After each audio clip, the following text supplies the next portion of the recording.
newest episode. Did your phone just vibrate? Or is that my phone? Nothing. It's nothing. You hallucinated that. Great start, great start. Hello, everyone. Welcome to the newest episode of the Midnight Toons. This is episode 7, 6? I don't even remember anymore. I said 6? No, that's doesn't not. matter. Yeah, I guess it doesn't really matter. It doesn't matter. Time is irrelevant. Yeah, fair. But welcome to the newest episode of the Midnight Toons. Today we don't have Faye today because she had some family issues that came up, so sadly we can't really do that. But you know what? Me and Pixel can carry the show. Like post your solid gifts down below, boys and girls. Oh yes, in the YouTube comics, in the YouTube comments, please post your Metal Gear Solid memes. It'll just be yeah. Yeah, please. That's what we need. That's what the. No, because it's that gif of Snake when he finally becomes Big Boss, like when he's like saluting over the grave. That's not Snake. That's fucking Big Boss. You idiot. That's what I said. That's what I said. Oh wait, no, his name is Naked Snake. That's right. I said Snake. Oh. I said Snake after he became Big Boss. What? Okay. Sorry. When I think Snake, I think Solid Snake. That's usually what I think of first. Sorry. Oh no. Yeah, no. Okay, I was about to say, what the fuck are you talking about? Anyway, anyway, we're gonna get into what we've been doing this past week. Of course, just anything notable by all means. And I'll have Pixel start first because I'm gonna take a swig of my drink. Oh, you got the canteen on you, Brody? Well, less canteen and more 2-liter.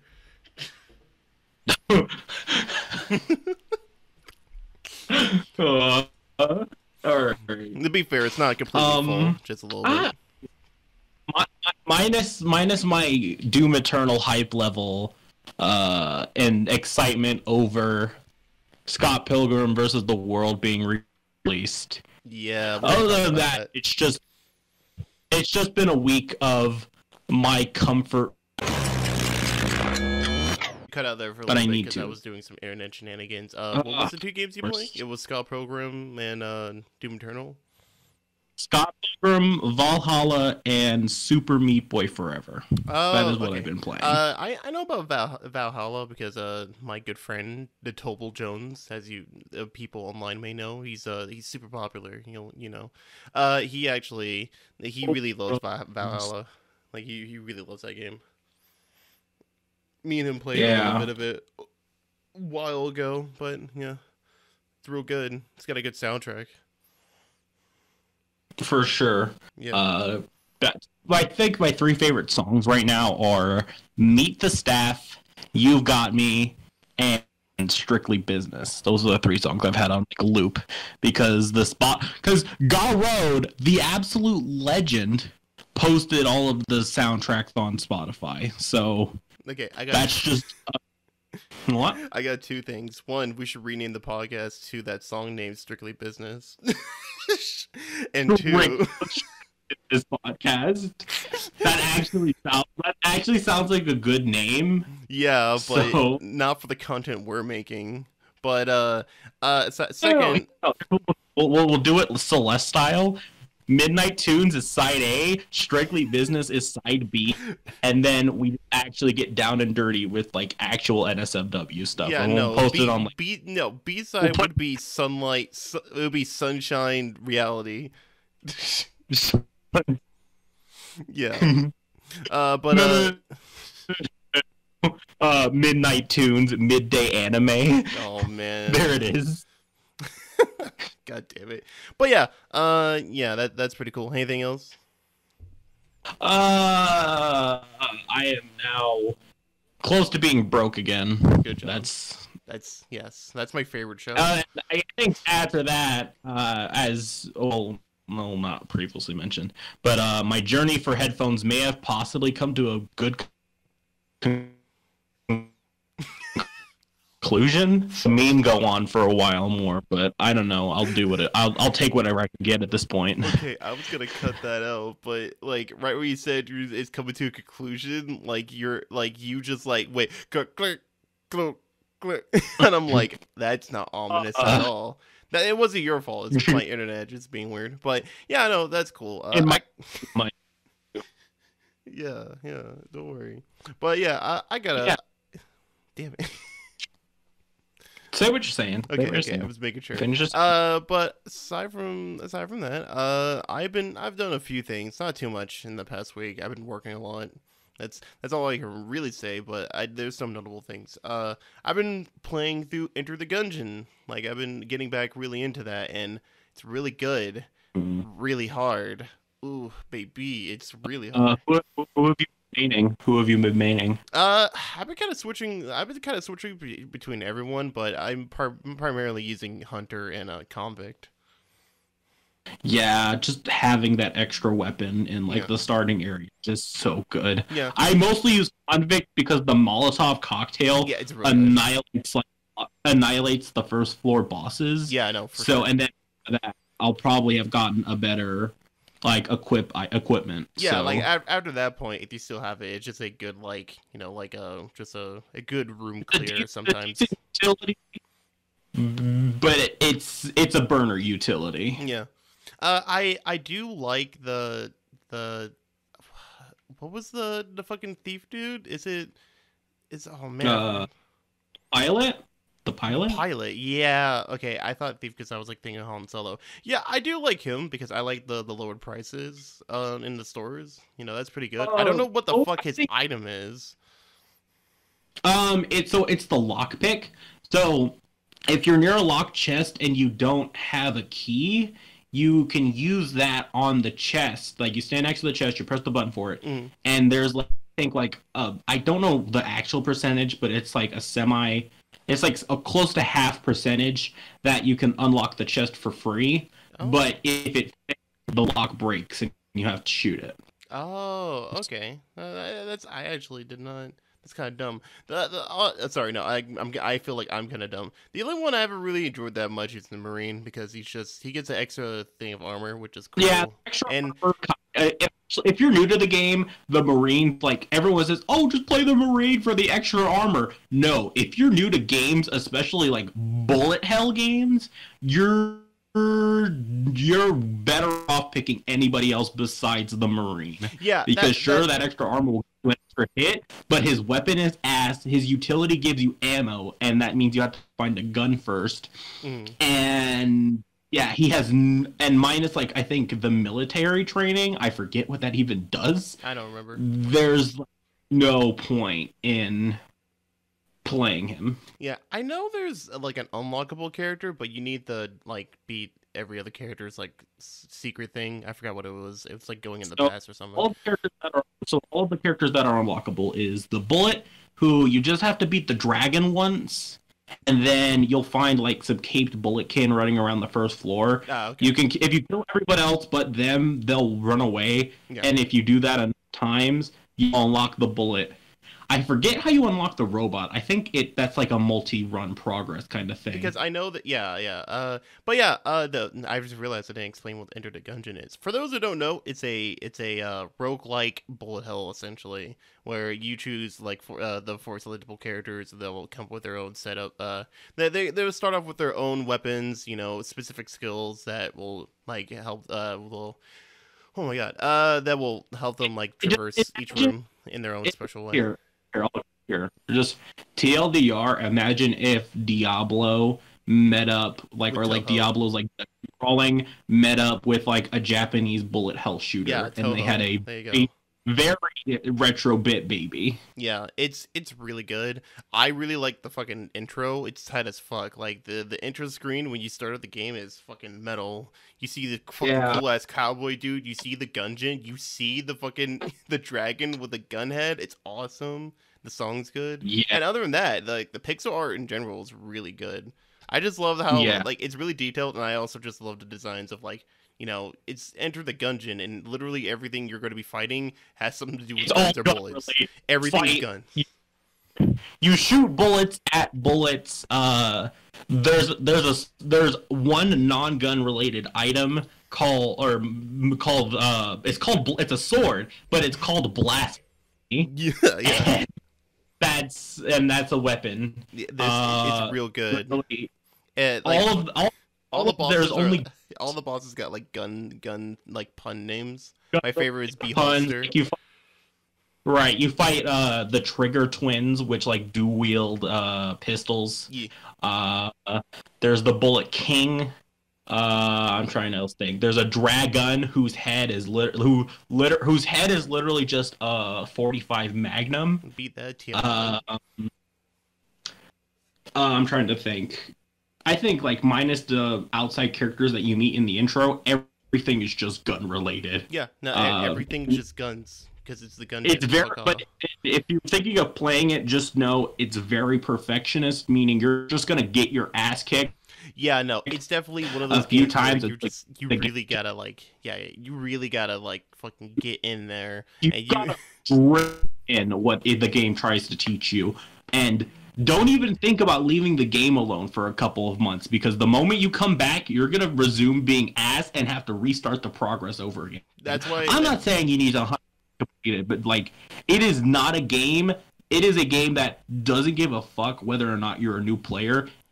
It's gonna do its thing until you beat it. Well, yeah, because it's roguelikes, you know, you get better and better each time, but you know, it also is because of the element of randomness that you won't be guaranteed. Like, oh, I got this fucking pea shooter. Fuck off. Ugh. Right, they get that pea shooter for like the tutorial. Or you get really lucky, you get like something like the fucking particle gun and just destroy bosses. For a good right, you'll only get like shitty weapons, but have some really incredible luck with like dodge rolling and whatnot.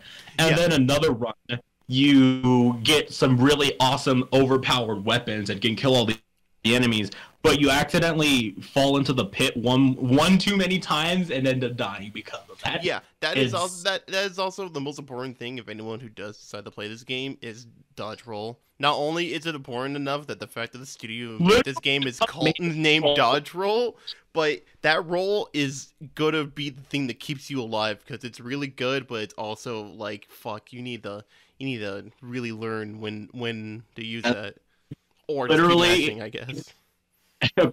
and I say this verbatim from the game. Any problem that a gungeoneer needs to solve can probably be solved with dodge rolling. It's really good. It's a good game. Solid game. Yeah, but I've been along with that. I've been getting back into roguelikes, and I can't really say much for it because I haven't played it yet. But today I bought One Step from Eden, which is a roguelike game with the gameplay and the style of the Mega Man Battle Network games, which looks really cool. Because I really like the Battle. Yeah, you never heard of this? It was an indie game that's been in development for a few years, but it finally came out on Steam, and they're still making like. Give me that name. One Step from Eden. One Step from Eden. Oh damn. Yeah, no, like the game looks gorgeous, and it's straight up just Battle Network. You get a bunch. You can customize your deck. It's real good. It's also co-op. There's PvP, I believe, at the moment, and there's going to be some more features. Fact? Hello? Why have I not heard about this? Yeah, it's on. No, this might actually be if I don't end up being broke within the next few days, or until the next stimulus comes, I'm gonna pick this up. You're gonna become broke in the next couple hours, then.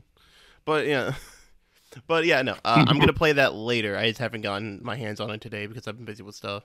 Aside from that, I haven't really played too much. I played a little bit more Borderlands 2. I've taken a second from that because like it's hard for me to play like open world like kind of games like Borderlands or something I wouldn't say similar, but another game like Fallout. Like it takes me a little bit. Like I need a break sometimes to finish those games. But aside from that. I've been playing more than Fighting Herds, mainly because I'm beating our friend's ass all the time. I'm that good. Also, it's real good. And like Pixel said earlier, I've been playing a little bit of Scott Pilgrim, which is really good. I wouldn't say It's not the best beat 'em up by all means. Like, I feel like there's other beat 'em ups that have more like in depth in it, but it's still just a really fun game. I love it, and also the soundtrack is like one of the, I consider it like one of the best video game soundtracks ever. Amanamaguchi, it's great. Yeah. But as for anything I've like watched or anything, yeah. Okay, one, I forgot that you could do this. Okay, go ahead. I definitely what I watched, so I'll go first. What you think of what you need to think of? Okay, one, I got. Sorry, go ahead. No. No. Go ahead, because I didn't realize what you just said. I'm dumb. Okay, of course, classic PK speed. I need to start WandaVision. That like just dropped, so I'm gonna have to start watching that. Yeah. I just watched the first 2 episodes. What I need to resume, but I can't because my family is a little bit of dipshits. So every time I try to watch it, I immediately get interrupted to do something else for long periods, and then just end up forgetting about what I was doing and go watch something else. But Blood of Zeus, I need to start watching. I'm also currently going on my own nostalgia trip and rewatching all of the Super Mario Brothers Super Show. Oh God! Because yes, like Lord, give me more of that sweet Lou Albano goodness. Like for me, it's like a love-hate thing because like I like it in like an ironic way of like, man, this era of like video game cartoons is fucking weird. Outside of like maybe Sonic, but it's still weird. Well, no, Sonic cartoons are still weird at the time, like Sonic Underground, but we don't talk about that show. But yeah, my favorite thing about the Super Mario Super Show is all the errors in there, because you need to remember back in the day, especially with shows like that, it's there's a lot of people just didn't care, being like, oh, we accidentally colored Mario. We accidentally colored Mario Luigi. Whoops. I was gonna say they swapped colors for a while. Yeah, that was. I love it so much. The animators and like the animators and like high key half of the staff, they had no idea what the fuck Super Mario Brothers was about, so they messed things up so much. Well, yeah, they were also being funded by Deke. Yeah. So it already that classic janky animation feel. Episodes were great, jokes were great, it fit what it was supposed to do, but like. Good fucking lord, there was so much shit going on in that show. Oh my god! But actually, yeah, continue. I just still have nostalgia for it because I once like got it was like $2, but I found that out like 7 episodes on it, and I think a bonus like, Legend of Zelda episode because it was all like fantasy themed. It was like all of like the tales of like the. It was like Robin Hood. I can't remember the other ones, but like I know it was like Robin Hood. I think Jack and the Beanstalk and all that stuff. It was great. I completely forgot about the Zelda cartoon. That's weird. The only thing I remember is well, excuse me, princess, and him getting assaulted by goblins or something in his room. It looks wrong. Yeah, that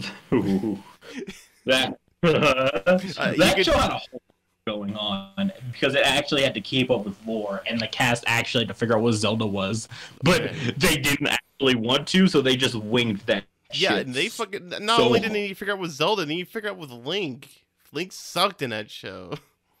Yeah, no, Link actively. He's a fucking asshole in that show. Yep, she likes me.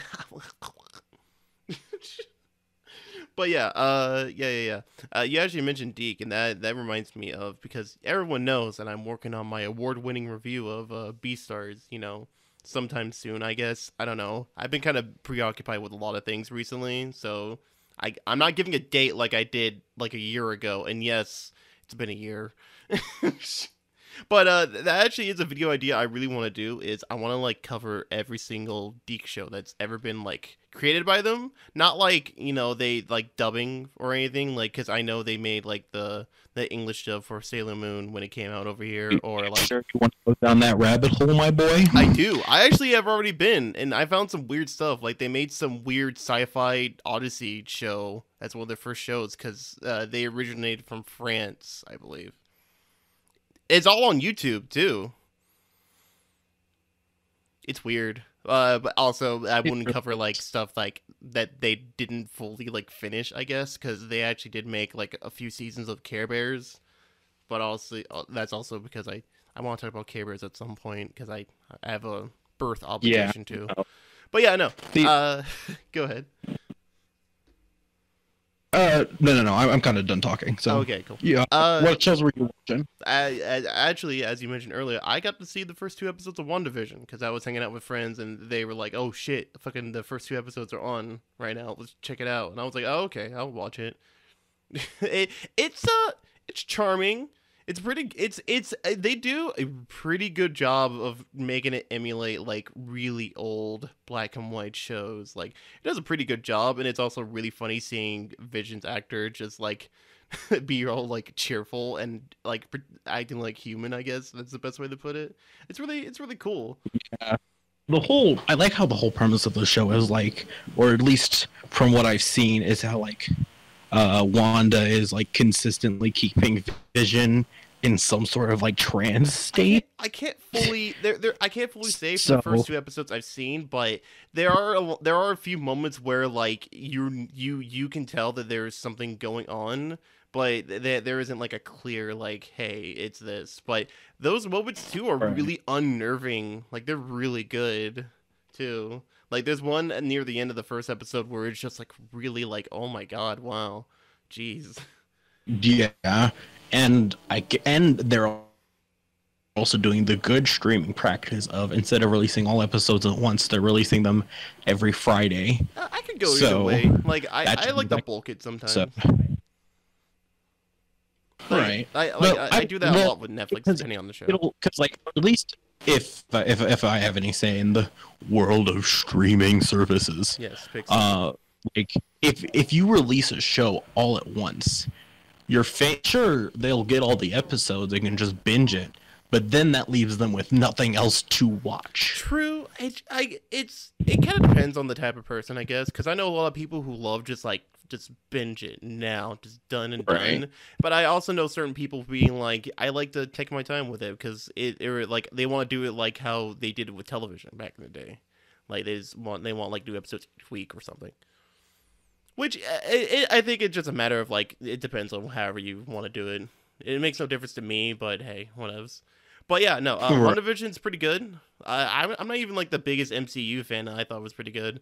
I gotta make a shout out actually to my good friend Josh. Just Josh. I know he's not gonna listen to this because he actually doesn't want to listen to my podcast because he says it's not content. But fuck you, Josh. Me and him got into a debate because we were talking about adult cartoons, like, you know, and he talked about how much he loved Big Mouth on Netflix. He loved what? Big Mouth. Oh boy. Okay, and what happened is like I said like, oh yeah, no, I hate that show. I stopped at the first season. I thought it was terrible and all that. And he was like, oh really? Damn, it's really good and whatever. And I'm like, yeah. I prefer to watch other adult cartoons, you know, blah blah blah. And I named off Tuca and Birdie, which was another adult cartoon made by the studio who made BoJack Horseman. And he was like, fucking Tuca and Birdie suck dick. And I'm like, fuck off, no. And we got into a big old debate that he wouldn't stop of me saying that, like, because I said Big Mouth sucks, and he's like, whatever. If you watched all of it, you probably will like it and stuff. And he kept antagonizing me, and it got me really emotional. I have a terrible joke I can make here, but I'm gonna keep my mouth because I mean, as long as it isn't offensive to any of these episodes, you would totally get demonetized if I said the joke I want to say. Oh, because there's a lot of stuff in Big Mouth that yeah. Well, to be fair, you could probably say we're not gonna get monetized from this fucking video. Come on. I was gonna say it's the classic debate of, no, I don't want to say it. Like my problem with Big Mouth is like I actually don't mind the concept of like an adult show going into puberty, like, you know, not only just to make fun of it, but also just kind of like going into it of like, I mean, there's a lot of stuff about puberty that you never really told, maybe the stuff that you kind of have to learn by yourself or things that you get, oh man, there's a lot to it that I think that could work, but I hate the art style because it looks like, I wouldn't say it's worse looking than something like Brickleberry, but it's still bad or anything. Yeah. But it's I don't just know like, why all these adult cartoons want to be like Family Guy now. because There's no Family point. Guy, like, Sure. Family Guy's iconic, which is kind of weird for me to say. I don't know why. Yeah, and Because I don't we're know. out of that Maybe era. it's Because we're out of that era where a lot of adult cartoons wanted to be like Simpsons, and Family Guy is a new thing. I mean, no one's gonna say they want to be like Cleveland Show. Let's be honest. right. I mean, It's last just I heard, Cleveland Show's like he fucking dead. So yeah, no, it's I don't super know. dead. They It literally works. make fun You of have- it in new episodes of Family Guy. Well, Like the jokes feel like really like they really hated that too. It's real good. But whatever. But aside from that, me and my friend Josh also did watch season 4 of BoJack Horseman because I told him that I haven't fully finished BoJack. I stopped at the end of season 3 because I was watching other stuff like a Garth I Skill. finished it. That show was an absolute train wreck, and I say that in both the best and worst senses of the word because I love BoJack Horseman, but I also I can also understand why someone doesn't like it because BoJack is such a fucking dick. But that's He also is the dumb. point of the show. yeah, It's hard. But yeah, no, I watched season 4 and I heard from a lot of people back when it came out that it was really good. I just never watched it and I was busy with other stuff, but man, season 4 was really good. It tackled a lot of topics that I wasn't expecting it to, and they did it really good. I wasn't expecting a whole episode of Todd explaining that Todd was asexual, and then they continue on with that, and I'm like, how the fuck does BoJack Horseman did a good job fucking going into damn it. Why can't more shows do that? And I really love that episode where BoJack. Oh, sorry. Go ahead. I don't know what season it's in, so I don't know if I can actually say anything about a certain episode. But there's a certain episode that goes way beyond that, and it just sheds so much light on how fucking broken Todd is as a human being, and it's it fucking. But I really love the episode where BoJack has a voice in his head that's constantly calling him a piece of shit and berating him the entire time. Because, and I'm gonna be honest, it got me in a way of fuck, man, that's a little too on the mark. It made me uncomfortable watching it a little. I'm not gonna lie. And I also really like the episode of BoJack. The whole show just has a tendency to just make me uncomfortable. Yeah, that's ways. Why I really like it, because it makes you uncomfortable, but not, I don't think in a bad way. It's these characters are a lot of these characters can act like a piece of shit, but in the way of man, oh man. And it sucks because some of them are they're trying to get better, but they just can't because of the circumstances around their life and all that. Yeah. But I also, the one last thing I did like in that season was the whole episode focusing on BoJack's mom of why is she such a fucking terrible person, and also her dementia playing a flashback of all the things that's happened in her life, and it's really well done, because even though I wouldn't say BoJack is visually really impressive or anything, they have a lot of sequences I'm wow, that was actually really good. I don't know how you made this show actually look pretty good, but I gotta give credit. But yeah, that's all I really I've done this week, honestly. Animation just has a way of doing shows the right way. Yeah, I mean, with Brickleberry and fucking, I think it was called Hoops / or Baskets. I can't remember. There was also Paradise PD. Pitfalls. They're no New Blood software. I'll tell them that. I'll give them that. But yeah, I think we're getting slightly better. They release good time to time. Yeah, they have their good shit. I do think we're getting slightly better. We got we got Primal from Gendy Tartakovsky. That's a really good show. Primal's just so fucking good. I love Gendy. He's so good. I think it was Primal, and then me playing the 80s action hero class in Plants vs. Zombies Battle for Neighborville. If any of y'all remember that game, holla at me. But I think that like re-enabled my newfound like enjoyment and occultism for 80s action films and old westerns, because there's just something very deeply satisfying It's so good, about and like it's a show nothing that doesn't really have but dialogue either, and I like I'm always impressed with that.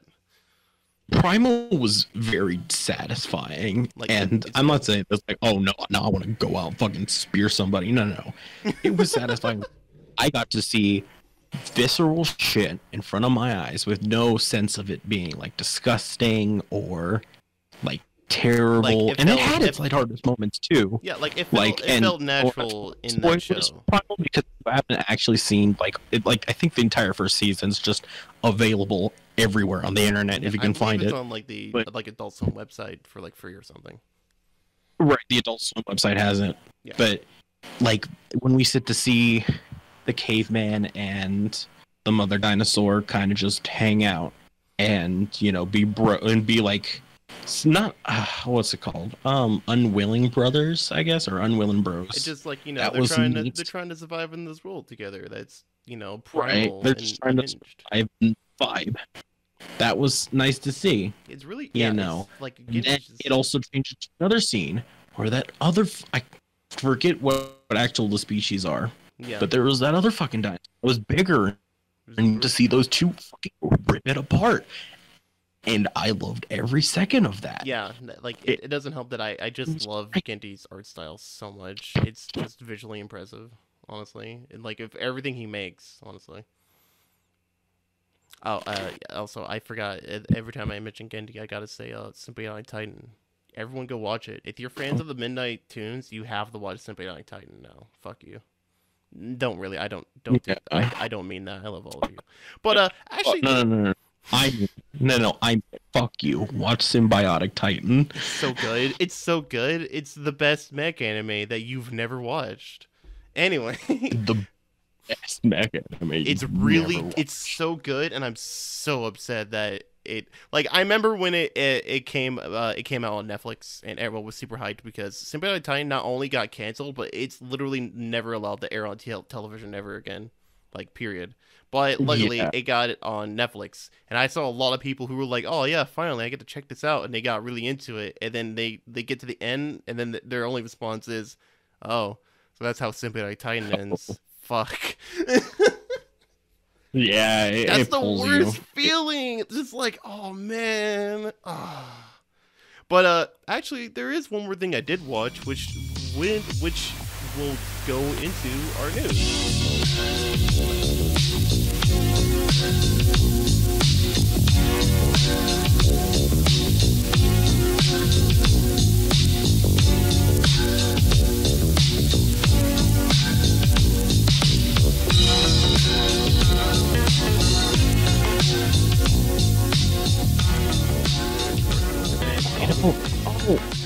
Right. I know exactly what you're on about. So this week or a couple of days ago, etc., a new pilot got released, and it's a one I've been waiting for quite a long time, actually. Long Gone Gulch. Yeah, I haven't watched it yet. I need to. I just haven't gotten. Yes. Long Gone Gulch. Because I actually, for listeners, I actually have been thinking about making a segment on the podcast where I recommend just a random pilot or just a random piece of animation that you guys can go check out, whatever it's a full show pilot, etc. But luckily, just make just make a section called "Fuck You." Watch this pilot. That's pretty good. Not gonna lie, that's pretty good. But no, Long Gone Gulch is a pilot that got kickstarted a while ago, and it's been in production for quite some time. It's made by, it's kind of hard to pronounce their names. Oh, I got you. Hold on, let me. I think I have their Twitter. Like, I searched up their Twitter a minute ago because I needed to remember their names.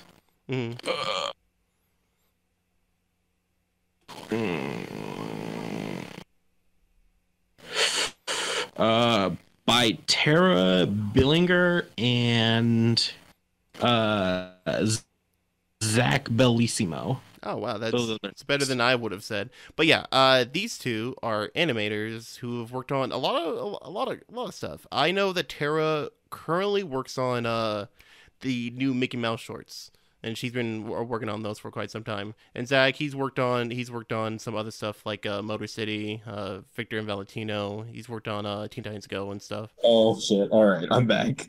I had to pull off a time warp. We'll chalk it up to me being attacked by Geese Howard. I was expecting that response, honestly. But yeah, no. This pilot's been in production for quite some time. I remember like a couple years ago seeing it on like Kickstarter or something, and I found out about this pilot thanks to Rebel Taxi's Pizza Party podcast when they were guests on there for like I believe like for an episode or two, if I remember correctly. And it's really cool. I really like visually it looks great. Like it's probably one of the very few things where I'm not the biggest person into like Wild West style, and honestly, it's not that I hate it or anything. It's just like I prefer literally any other style, like sci-fi or literally any other culture's history, honestly. But wow, this show looks fantastic. It's funny. It's like the pit of like this. I compare it to Has-Been Hotel, the pilot for Has-Been Hotel, and I do like Has-Been's pilot, but there's a lot of I felt like it was like inconsistent, honestly. Like I don't like how the end of the pilot they're introduced too many characters. There's certain parts where characters like just go off model or they don't they don't like you could tell that this was made by multiple people, but I didn't give it shit because like I still think like it's a pilot, it can't be perfect. And it's still a good pilot, but like man, this one like it looks like a professional production, honestly. It looks really good. I also love I like the characters, all that. It's really great. And you can go check this out on YouTube right now. It's for free. You can go check it out on their official YouTube channel. Yeah, the main characters work so well together. Yeah, no, it gives that old early 2000 cartoon vibe that I really like. I'm trying to think of like the show closest that makes me feel like Longo Gulch, and I'm trying to think like I don't know. I guess the Western My Life as a Teenage Robot. I don't know. A little bit. It kind of has weird. Like I think of like the hard outlines and the coloring, but that's about it. In general. Yeah. But go check it out. It's for free. You don't have to pay anything, and if you really like it, go share it on social media and all that because Zack and Tara deserve a lot of credit, and everyone else who worked on it. It's super good. Please. But while we're on the pilots of sorry, not the pilots, but I feel like that we'll go from something that's extremely great to something that looks like it was on the PS2, the SpongeBob Camp Coral trailer. Let's just pray that the that the producers stay as good human beings. If we lose another one over them getting canceled, I will in fact just end my life right then and there. Wait, who else got? Wait, what? No, it's just the general. Oh, general not trope, like, but like the general ability for the internet to cancel anybody over anything. Yeah, because usually the creator will be found out as a terrible person, and then internet will get going. Maybe this time will be different. I think Zack and Tara are really good people. I don't think they're gonna have any shit on them by all means. But then again, I don't think that of most people, unless it does happen. But whatevs. But let's go through something really good and do something really shitty, and that's the SpongeBob Camp Coral trailer. Okay, so for those who don't know, SpongeBob. Also, what the fuck is up with your mic, Pixel? I had to switch over to my headphones so that way you guys don't hear any background noise. So we do hear welcome background to the noise. Stage. Oh, grand. Well, welcome to the stage, Xbox 360 Pixel. So great, awesome. But the SpongeBob Camp Coral is a new spin-off like movie, whatever. Of SpongeBob as him as a kid, and every other character in SpongeBob is a kid now for some reason, and they're all in like a summer camp. Why did the graphics of that game look like the cutscenes from SpongeBob and Nicktoons Globs of Doom. Okay, one, it isn't a game. Two, that's an animated movie or special. No. I mean, just why does the show look like the cutscene from the game? Oh yeah, no, straight up. Like, it looks terrible. Like, originally I wasn't really gonna care because it's gonna be a SpongeBob spinoff that, it's only really made to make money and all that. It's Nickelodeon. They gotta milk SpongeBob all the time. But wow, either they released like some early trailer and they're like, oh crap, we released the wrong trailer, right? Or like they screwed up massively and released a super early in development trailer. Oh, we released the beta. Shit. Right. Or they I mean this with no fault to any of like the animators or because I saw like people were actively getting harassed like that about it on Twitter, which they did not actively deserve. They're just doing their job. Yeah, that's always the shittiest. Like, listen, you have to understand that if something sucks or something is bad, that doesn't mean attack everyone who worked on it, or in general don't really attack anyone on it. Like, if it sucks, sure, but that doesn't mean you should go threaten people just because you like it a little too much, by all means. Come on. Yeah, like, I understand you guys kind of wanted this to be but then again, I also have to make fun of you if you're getting really upset about a SpongeBob kid spinoff. Yeah, if you're actively getting upset over SpongeBob I can understand, show like, that I can is understand meant to make money. Like, I can understand being upset of, like, Nickelodeon's, like, even though that the creator of Nickelodeon, Steven, I forgot to pronounce his last name. I'm so sorry. Even though he said that he didn't. The creator of SpongeBob, Steven Hillenburg. Yeah. Yeah. There you go. Even though he did say he didn't really want any spinoffs of the series because he just didn't want to, and SpongeBob was already funny as itself. Yeah. Of course, Nickelodeon's going to disregard that. I understand creator wishes are going to be very important to a series. Yeah, but I think we also need to understand that SpongeBob is now I think close just an to IP what? now. I think near 20. No. Like, how old is it now? I think close to 20 years now. It is 21, 22, honestly. I believe it came out in 99. Right. It came out. It is now 20. Yes, 20. All right. I guess you just. Oh. Yeah, you cut out there. Don't worry, I'll cut that out. But yeah. It is now a 22-year-old franchise. People need to get over the fact that they need to somehow be able to make more money off of the franchise than just the standard show. Because this isn't the 90s, early 2000s anymore, where a franchise can sell hundreds of toys by brand recognition alone.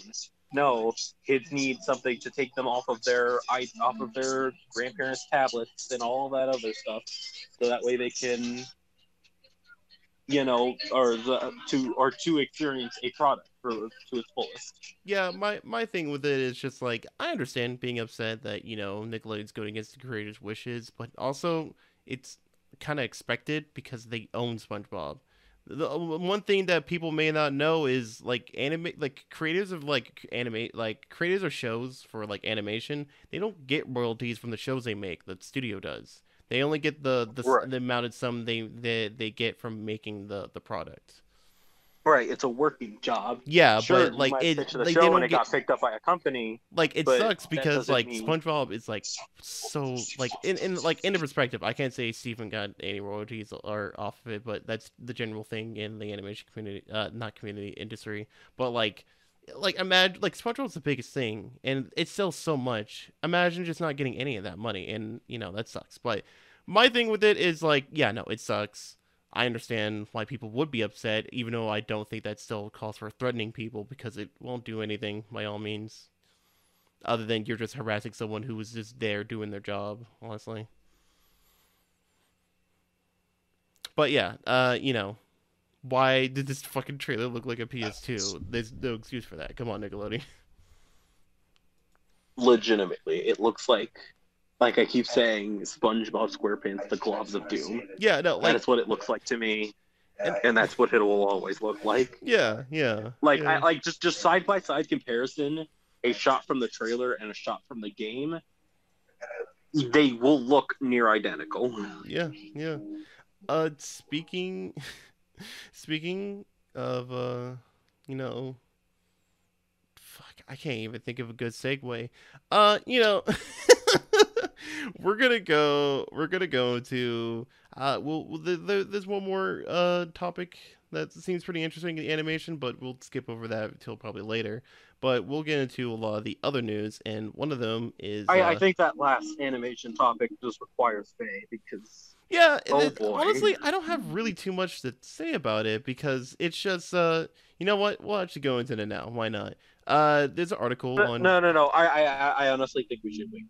Oh, okay. I think Faye would have a lot to say about this topic. True, but you know what? And my active dog will be able to produce it. Yeah, there's. I'm reactionary. Yeah, you know what? You know what? I'll be the political one this time. I'll fill in Faye's shoes where I will miserably fail because Faye's really good at talking. But this last topic for our animation news is a Cartoon Brew article is where do animators over the age of 40 go? Oscars hopeful shares blah blah blah. But it's essentially there was this video by multiple well-known animators by like Pete Doctor, Glenn Clean, and I cannot pronounce this lady's name. I'm so sorry. Like Gitan Jelly Rue. Yeah, I'm bad with the names. And they talk about a lot of like key details in like animation. One of them is like the lack of diversity within animation of how there's not enough. There's sorry, I was running out of breath. There's a lot of people don't think that there's a lot of black influence in animation by all means. And to be fair, that is true. There's like really, I for a subject like this, I usually always make the joke of naming like 5 shows with like black main characters in the past like 10 years. Like go. And you really like they can only give me like Static Shock, maybe Cleveland Show, but let's be honest, no. But yeah, I think yeah, go ahead. Static Shock was semi-solid. No, it's really good. Like they covered a lot of really deep topics on that show, like school shootings, fucking gang violence, literally racism. There was sort of an episode when they find out that Richie's dad is super racist. Right. I think it was like Static Shock, Fillmore, that's good. Yeah. Proud Family were all like super solid. Yeah, like there are other ones, but they're really not known. Like no one's gonna say like Baby's Kids or something. Let's be honest, unless you're an animation not like me. But yeah, no, it's yo, that's his Baby's Kids. But yeah, no, that's like I understand. I agree. I do feel like we are getting better with that, especially nowadays, and I do not only just with black diversity, but I think in a lot of like other places, like gay relationships, other sexualities. Like as I mentioned earlier, with like the name of the director you failed to mispronounce is Jitan Jolly Rao. That's way better than I did. Again, I have stated I'm not good at names, but like I think a lot of there's a lot of like recent CN shows that have like delved into they've gone better with that. Like Craig of the Creek has a lot of like they have like a non-binary character or like etc. and all that. It's really cool. Yeah, Craig of the Creek. I forget the name of the show right now, but it's like that Gravity Falls-esque show. That takes place like with Mexican lore. Oh wait, Victor no, Valentino. Not Owl House. Well, Owl House is one, yes. Yeah, that is another one. It's also a secondary. That was a victory for the gays. But yeah, very. But yeah, another topic they talk about is old animators are too rare, which is something I didn't really notice. And they say that, they usually ask, like, where does a lot of people go after the age of 40? And they usually just stop doing animation, honestly. It kind of sucks because, like, I can think of, like, some notable old animators. Like, I think like, Andy Tartakovsky is pretty old and all that, but, like, damn. Yeah, it sucks because drawing's really tough, and a lot of people might get stuff like carpal tunnel and all that. Yeah. No, art is such like a hardcore experience in terms of difficulty nowadays. Like, if you're an artist, listen to this right now. You know, keep going, keep doing it. We believe in you. Keep up the good work. Good job. Sincerely, we understand how tough it is. Like, man, I cannot tell you how much I would sell to the devil for me to know how to draw. Yeah. But yeah, this, you know, it sucks to get, because old animators, you know, it sucks because you don't really see them because they usually stop because, you know, they're getting older and all that. Another one I actually really interested in is men are rarely sexualized in animation, which is, I don't really think this is something exclusive in animation by all means. I think you see it here and there in film, but I'm not particularly like purely gay by all means, but this is something I do actually want to see a lot more, honestly, because, you know, as much as I love, like, you know, like good cool cute ass anime girls or some shit, I feel like we should do the same for male. Human diversity just is generally in general, just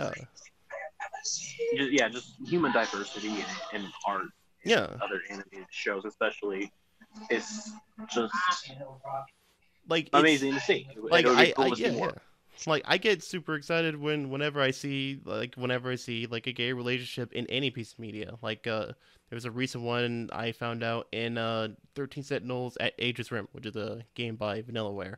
I'm not saying who these characters are because that is a super spoiler heavy game, but I was super happy. I was like, oh yeah, that's great, and they don't like write around it or anything, because my least favorite thing of like.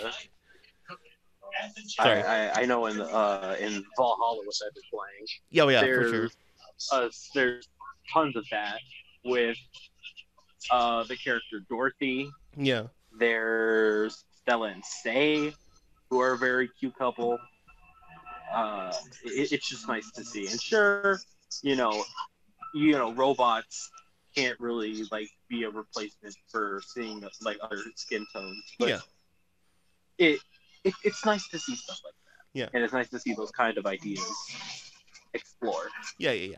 And the last two topics on this article, there's not really much to say because one of them is diversity takes time to grow, and that's for sure. You know, it's not just something you'll instantly get. You gotta understand, like you can't just automatically understand someone else's like way of life, their culture, and all that immediately, but it does help that, you know, take your time with it and try to understand, even if you'll never be whoever, but you gotta at least be like, you know, damn it, what's the word? You gotta be considerate. There you go.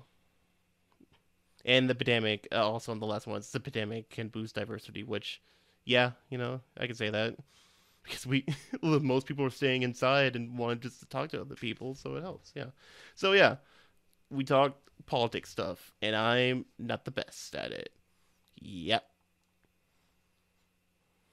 Also, don't go in the comments. You know, there's probably going to be people talking crap about it. But anyway, let's go on a little bit more brighter tones, and let's start talking about some dumb movie stuff that's going on. You should read the last one. Wait, the last one? Yeah, the latest message. The latest message? Oh, on this... in our DM. My mistake. Like that is my thoughts on human diversity. Oh yeah, that's fair. But yeah. But you know, let's get into other topics because, you know, it's stuff that most people will know and, you know, they're struggling with. So let's go on some brighter tone. Let's go to some brighter news, I guess you can call it. Henry Lennix reveals that he's going to be Martian Manhunter in Zack Snyder's Justice League. Oh boy.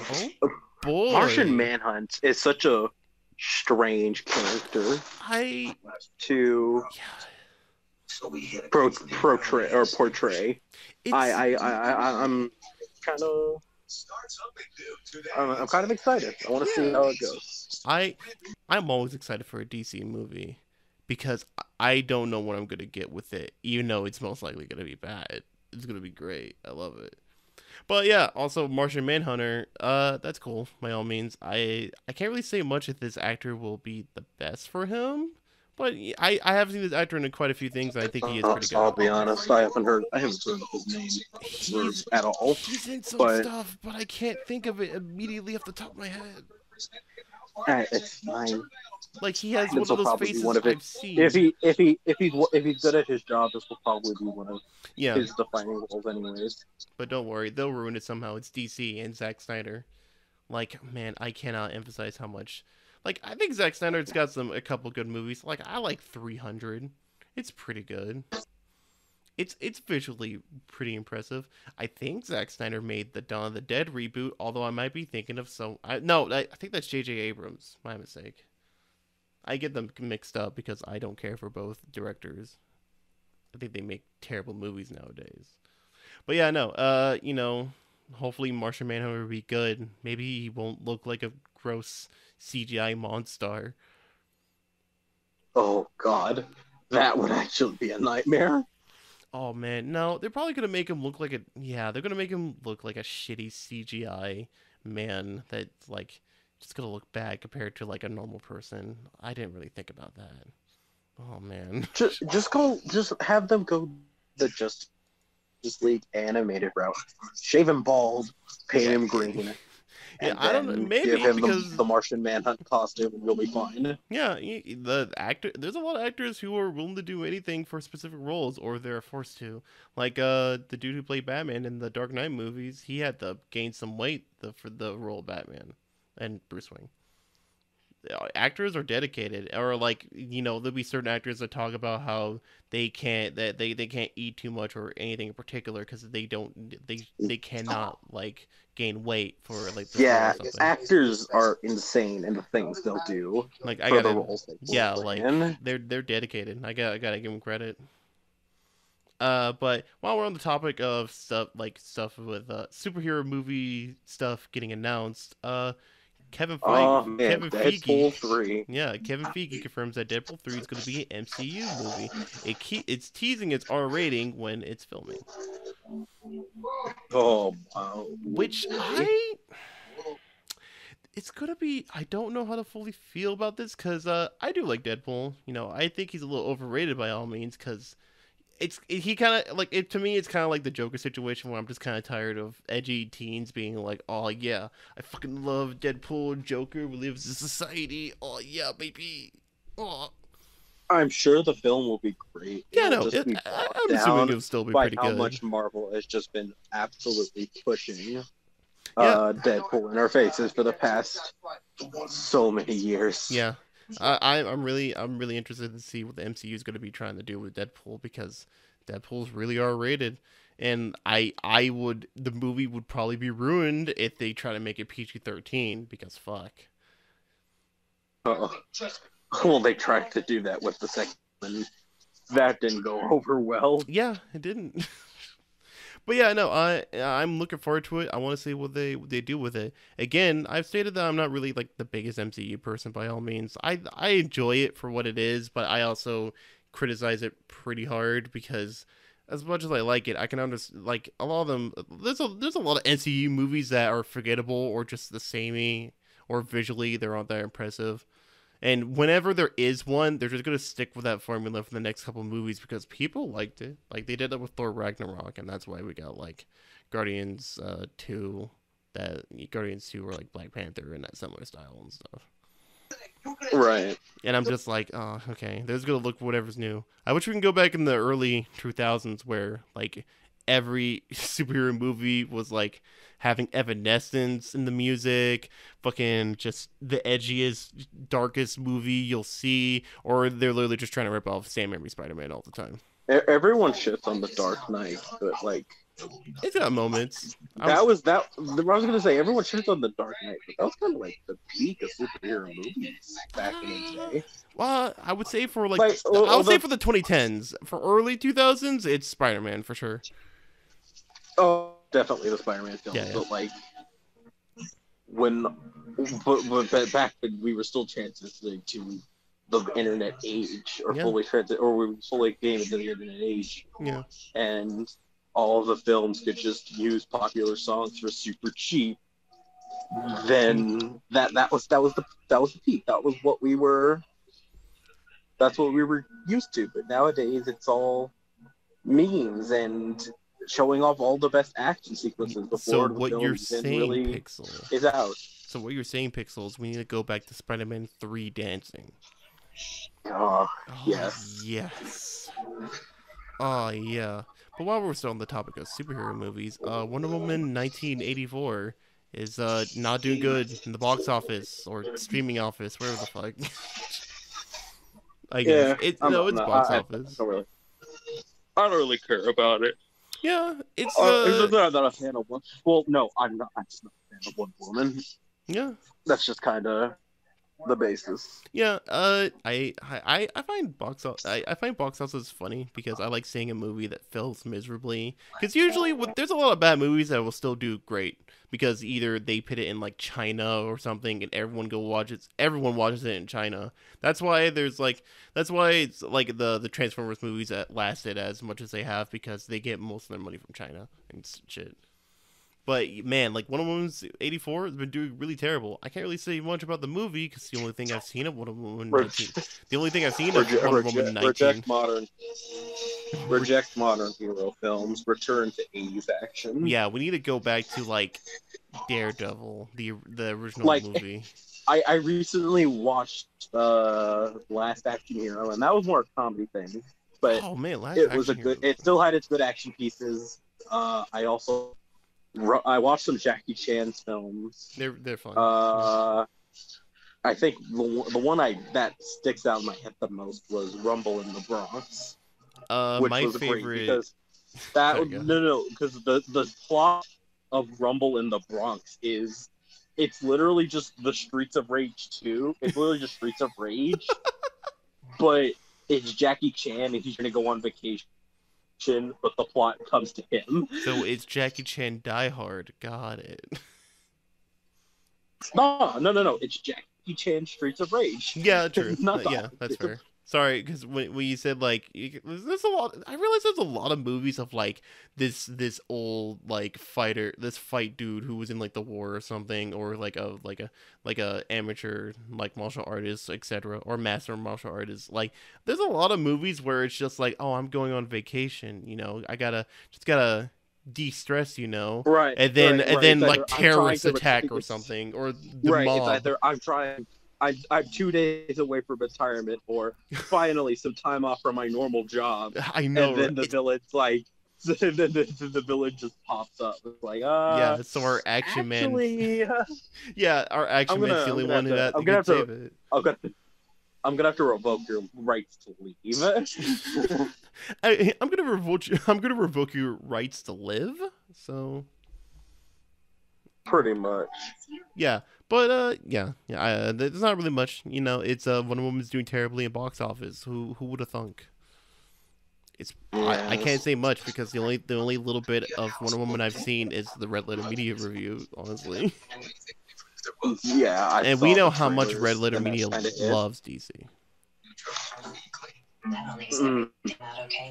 That sweet Red Letter Media drink. Yeah, but you know Let's go on to some other movies, which I found this one.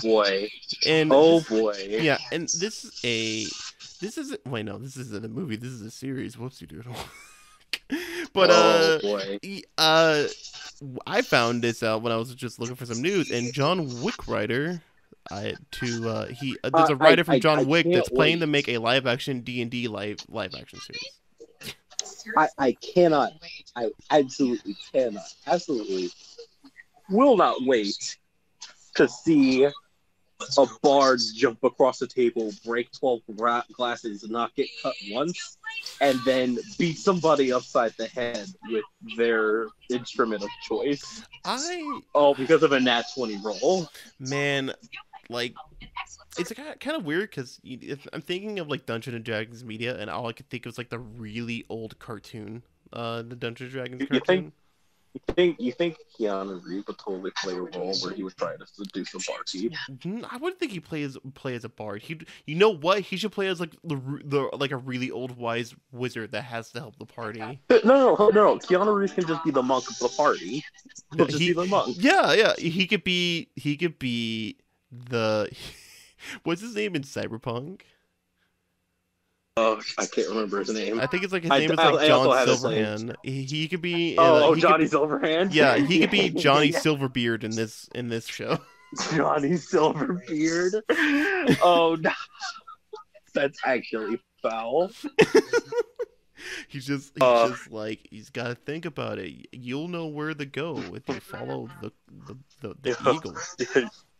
Yeah, roll for finesse. 20. Yeah.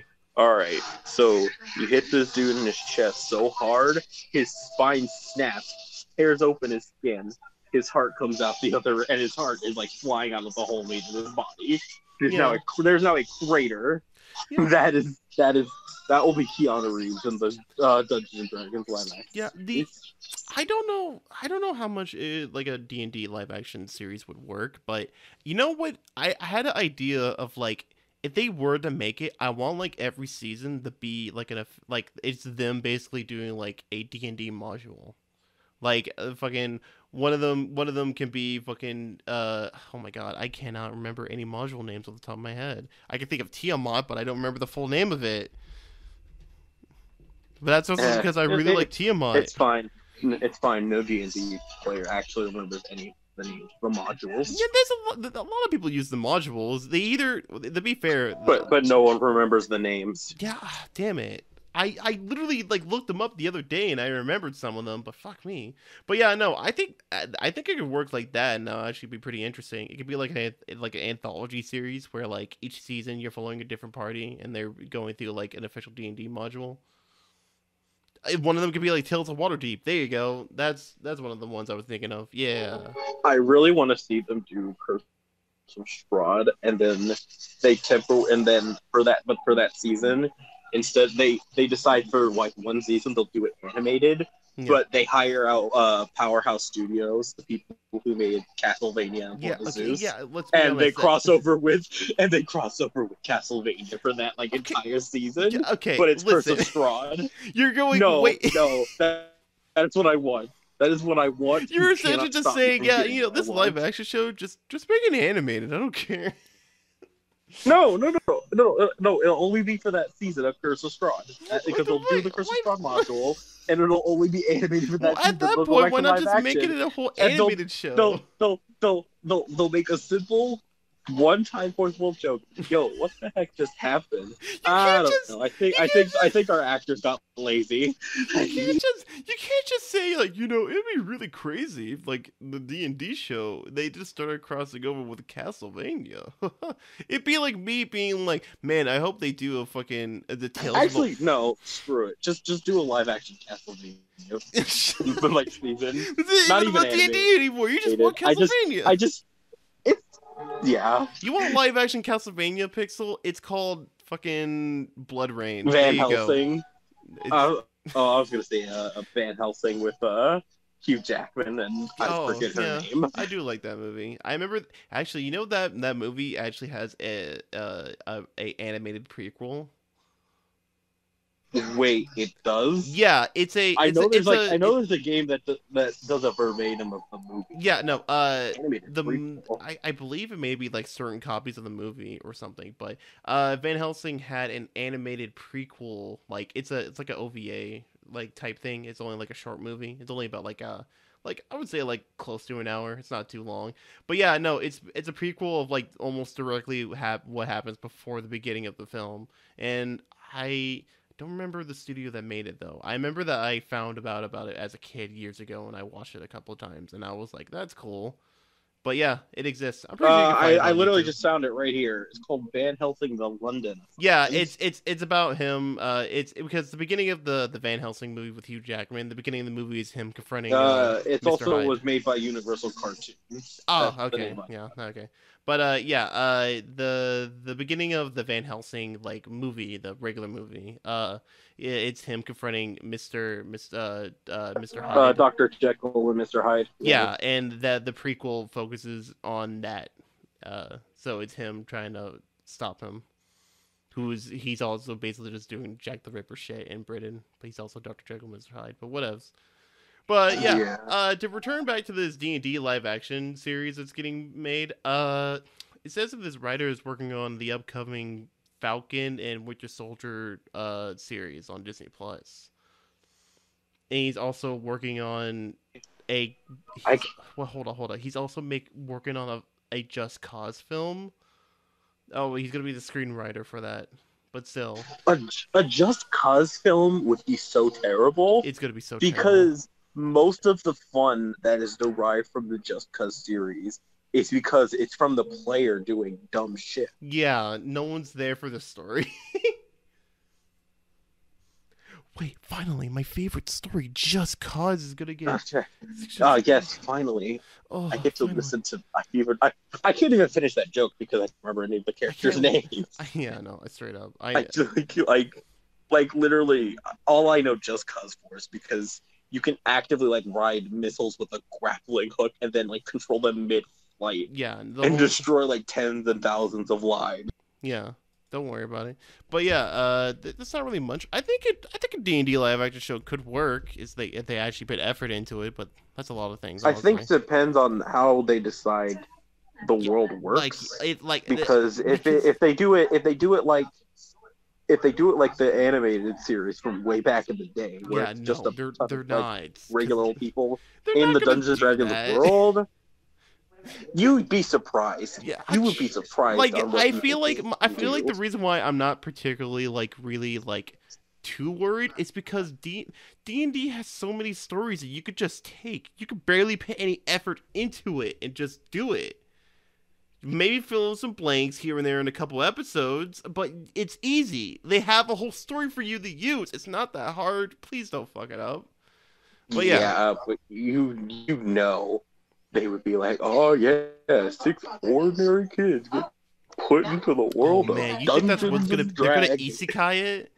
Well, actually, no. It says that the movie's gonna be starring Chris Pine. Chris Pine was the Chris Pine, Chris mother.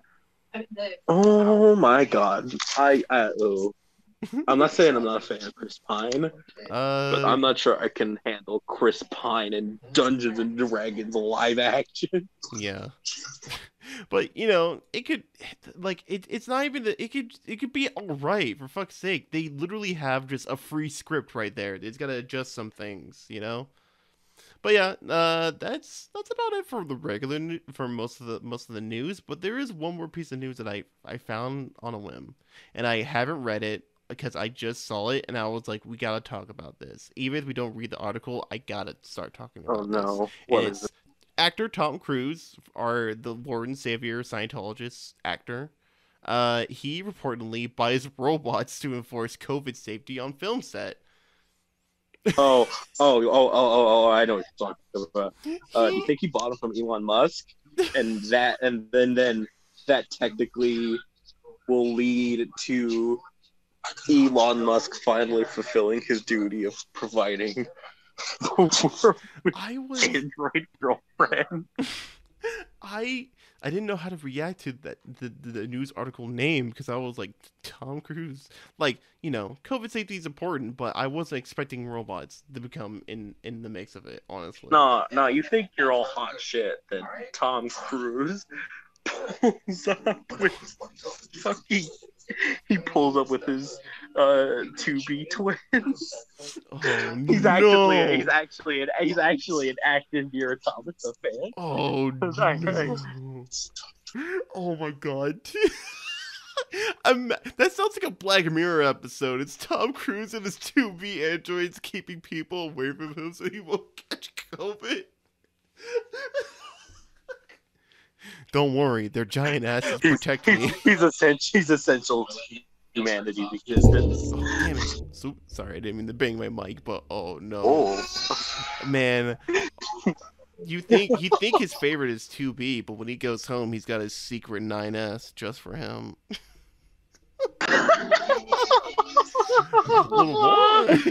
Oh my gosh. Not even A2, just 9S. That's where it's at. A man of culture, honestly. No. You think he actually has a commander stash somewhere? Maybe. Oh wait, a what stash somewhere? A commander. Ooh, actually, no. I feel like Tom Cruise is actually a really big fan of Yoko Taro's work. He probably have like a Drakengard android. It could be like Angelus, the dragon from God, Drakengard. oh man, that would be the best. Because for those who have not played Drakengard, one of the endings, ending A, is literally implies that the main character and the dragon fucking are just banging. They're doing it. Not literally, but they're in a romantic relationship, and most people interpreted that as they're slamming. They do indeed. Fuck. Yeah, just that's what Tom Cruise into. Yeah, he's into I android hate you dragons. so much, PK. I hate you so much. I declared Why do you thee gotta as do this to me? declared thee as the cock wizard of the Midnight Toons. Oh my god. Tom Cruise and his android dragon wife, surrounded by their anime boys and girl androids with giant asses.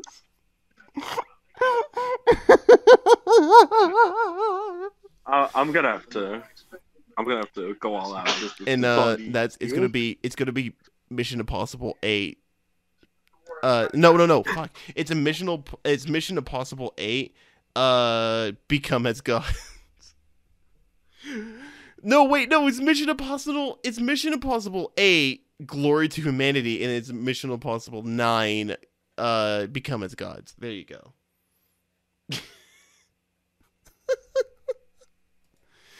It's perfect. It's perfect. Hold on, just one second.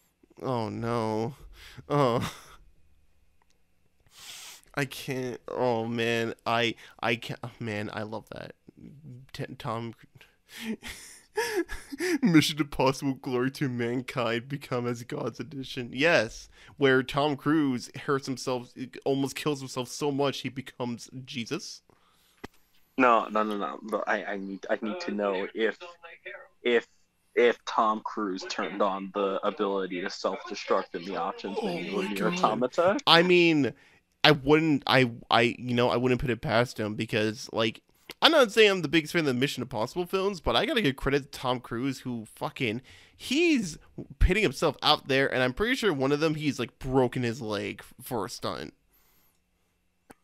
Yeah, Tom Cruise is absolutely insane. I don't know. He's a weirdo, but I don't know how he's managed to stay alive with all of because he's willing to do wild anything stuff he does for. Yeah, but how is he still alive from that? Yeah, it's so true. But okay, but I can't wait for it. I can't wait. We joking about him liking Drakengard and Nier, all that. You know what's gonna happen after this? Yoko Taro is gonna be like, yes, Tom Cruise with his big Angelus android wife and the 2B android bodyguards. That's canon somehow. Tom Cruise is like he's in Drakengard Nier lore now. That's a reality I don't want. Imagine that. Like, okay, there's gonna be there's gonna be a Nier, the original Nier remake happening, and there's gonna be if that ever comes out on PC, and if anyone who's listening to this podcast is like really good at modding, I need you to mod Tom Cruise in there as Nier, please. Even though I don't think I don't think Nier in Nier is named Nier, because most people always tell me that like it's brother Nier or father Nier, because depending on the version you play, it changes the main character. But whatevs. Please make playable Tom Cruise. I would be even satisfied if you could play Tom Cruise in Nier Automata. Fuck it. I still don't know how to pronounce Automata at this point. But yes, please. But yeah, that's that's all we have to talk about for the news, honestly. This is the part where we go to questions, but we don't have any questions unless we want to talk about the Big Mac again. Nah, I'm currently in a Del Taco mood anyway, so we have completed that. You hear us, Tuck? The Big Mac with the saga. Big Mac. The Big Mac saga. We've done. It is over. Yes. But you know what? I can give ourselves a question. Yes, you know what? A question came in just now from not the PK Speed. And Absolutely monstrous. But go ahead. He asks. He asks, "What's?" Fuck it. Oh man. Okay. This is a question that we can both ask. What would you think would be a good fighting game to make an anime of, like a new anime right now?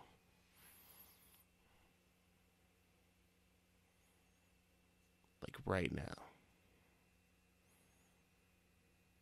Pixel. Okay. Wait, what? Pixel? The King of Fire. Oh man, you're cutting out, bro. Of course I am. Okay. Excuse me. The KOF mobile game called KOF All Stars.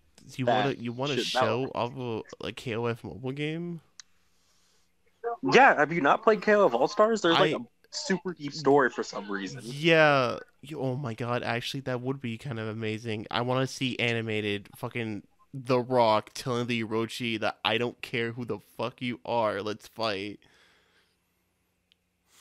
I just really want to see Terry Bogard and John Cena like do the like the hand grip meme when it's like Arnold Schwarzenegger and I forget his name, but they do like the bro grip.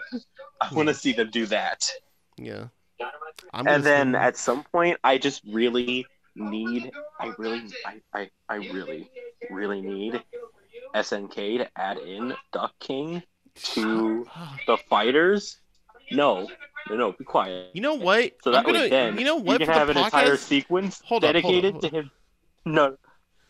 What? Okay, for the podcast image, for your podcast image from now on, it's going to be nothing but Duck King. Your profile picture's out of there. It's going to be Duck King now. Fuck you. Okay, that's fine. You know what? Despite you, I'll make it his duck, but not Duck King. There you go. See, this is how you. I don't have the image on hand, but I could literally send you an image. Yeah, no, I'll get it myself because I'm gonna be busy after we're done with this episode. Which, speaking of which, we're done with this episode. We hope you guys had an enjoyable time with this episode. Sadly, it's sad that Faye wasn't here, but she'll probably be here for the next episode, for sure. Maybe, I don't know. Maybe.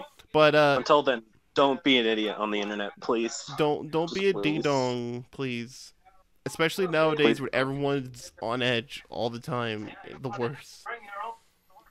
But truly, we do hope you had a wonderful time. If you want to go check us out, Pixel social media is down below. He does nothing.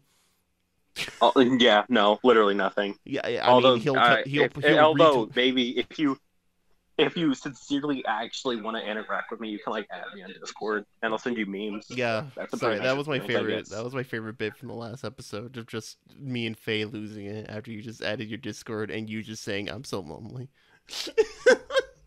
It's true though. I don't know why it's a meme. It's true. Yeah, it's good. But if you want to go check out Faye, her social media will also be in the description, of course, because she's a co-host, a permanent one by all means.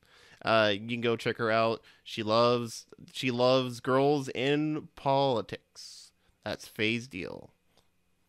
She loves politics. And if you want to argue about politics, good luck. You'll lose. For sure. Faye, if Faye was if she was a D&D character, she would I couldn't even send out a counter argument before Faye decided to just pull up a Satsui. Yeah, she would Satsuni. It was a journey. Yeah, no, straight up. I was kind of impressed because she did that across the country. It was crazy. It's just her doing the pose, just fucking. just raging demon your arguments. Yeah, and you want to. Yeah, if you want to get updates on the podcast or just want to check out what I'm doing, your local cock wizard, you can go check me out at the PK Speed on Twitter, or you can subscribe and follow on the YouTube channel, of course.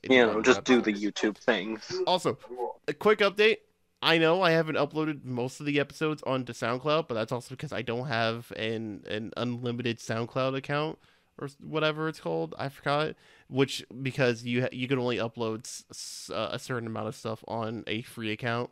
I'll do that at some point. Maybe there's enough people listening to the podcast. I'll actually upload more to the SoundCloud account. But for now, I only the think first two. Spotify just kind of a ton of stuff. So Maybe, but I assume that you would need to like actually be popular. you don't.